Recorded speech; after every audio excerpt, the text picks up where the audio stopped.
What's up, everyone? This is the top 5 bases in a row, so starting from the highest, going down to the lowest. Okay, so the point of this attack is literally just to draw out all of the heroes to that corner. I found it easiest going from the top like this because you could get the SK and the Dreadrake together and really stack on them. So I would recommend going from the top. To be able to do this, the heroes and the crest I'm using, you can see the heroes.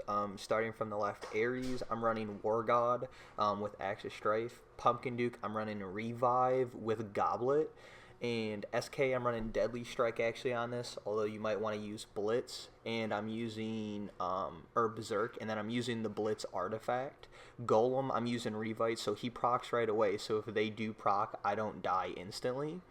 And then Cupid, I don't know what I'm using, but I believe I'm using Goblet on her as well just to keep her alive. And then Warlock, I'm running War God as well with Axis Strife too. So your biggest thing you're going to want to be careful of is you are running in directly in. So naturally you can see that percentage jumping quickly. You want to make sure that you do not die, after that 50%. So you are going to have to watch the percentage really closely on these specific bases. Alright, so moving on to the next base. This base was probably one of my hardest to do, actually. I did figure out coming from the top here was the best, and you do want to drop just after that Destroyer procs. That way you can still lock onto him and you don't have to walk all the way into the base.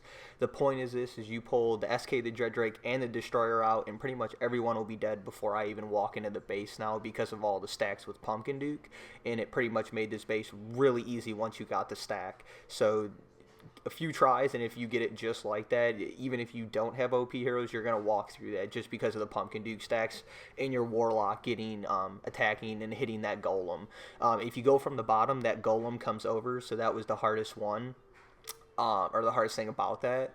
This as well, this can be a little bit tricky. I did not like using the same heroes as the other one, so I did switch to a sniping team. As you can see, pretty much all the artifacts and everything was the same except for Spirit Mage. I did have War God and Axis Strife on her, and then I do have a Revite on my Trinitar. So that was really the only difference, and that was the only way I could get that base, that specific drop. So I will say you might want to try to do that specific drop.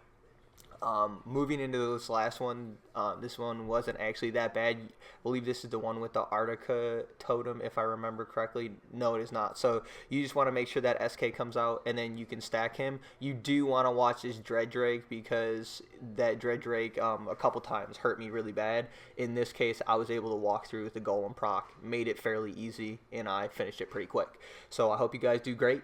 This is the top 5 from Silent Knights, and I will see you guys later.